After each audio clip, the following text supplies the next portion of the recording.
नमाज पढ़ाई दिल में सोचाई पहिरीं तो भला जिक्र कया पर पहुंची त हाणे रात जो टाइम आ गोठ कुछ पर भरो आहे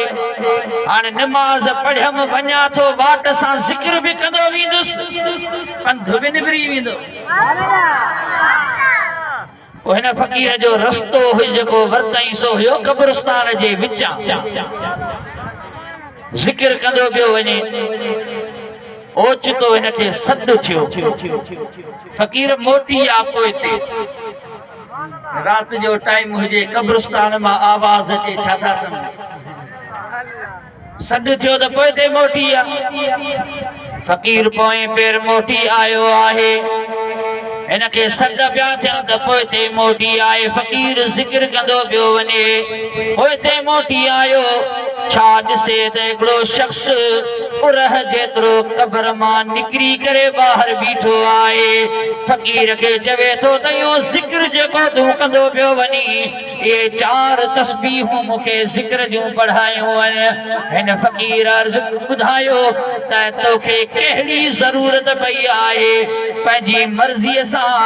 कब्रिस्तान मां ॿाहिरि निकिरी आयो आहीं क़ब्र मां अञा तोखे ज़िक्र जी कहिड़ी ज़रूरत आहे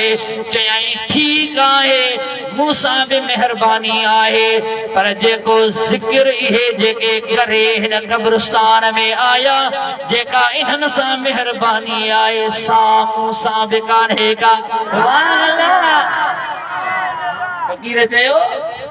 ठीक आहे हाणे मूंखे ज़िक्र जी तलकीन जी इजाज़त मिलियल कान्हे समझो पिया जिक्र या तो मुर्शिद पाण पढ़ाए या वरी उहो पढ़ाए जैके मुर्शिद करीम इजाजत ॾिनी हुजे तलकीन जी इजाजत ॾिनी हुजे उहो पढ़ाए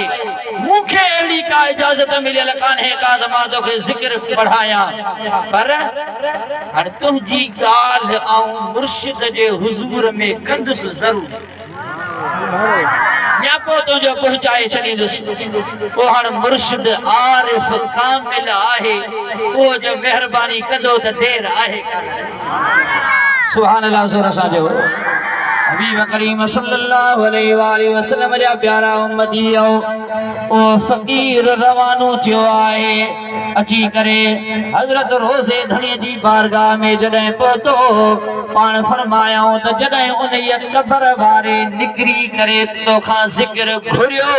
त उनखे ज़िक्र तोखे पढ़ाइण घुरबो हुयो पर ऐं फ़कीर तो ज़िक्र न पढ़ायो उनखे जॾहिं तो पुठी ॾिनी हुई उन टाइम ते उन क़ब्र वारे के 4 तस्बीहूं ज़िक्र जूं पढ़ाए करे असां क़ब्र में रवानो करे छॾियो हुयो